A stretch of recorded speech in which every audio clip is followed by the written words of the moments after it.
नमस्कार, आप देख रहे हैं देसी न्यूज भोजपुरी। आज हम बात करेंगे भोजपुरी के सुपरस्टार दबंग स्टार खेसारी लाल यादव जी का पहला बॉलीवुड सॉन्ग आ रहा है।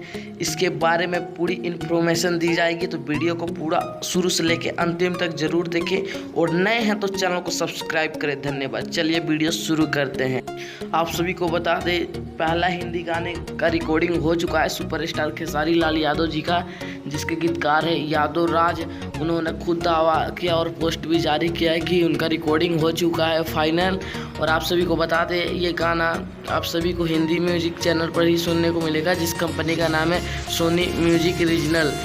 इस पर ही आप लोगों को खेसारी लाल यादव का गाना आने वाला है। हिंदी वाला गाना बिल्कुल सुपर डुपर हिट होगा। खुद यादव राज ने दावा किया है कि उनका फाइनल रिकॉर्डिंग हो चुका है। बस कुछ ही दिनों में वो गाना आप सभी के बीच सोनी म्यूजिक रीजनल पर अपलोड किया जाएगा और उसका रिलीजिंग डेट भी बहुत जल्द आने वाला है। अगर आप लोग रिलीजिंग डेट सबसे पहले जानना चाहते हैं तो देसी न्यूज भोजपुरी यूट्यूब को अभी सब्सक्राइब करें और घंटे का आइकन को जरूर दबाएं, ताकि वीडियो अपलोड करते ही आप सबसे पहले देख सकें और हिंदी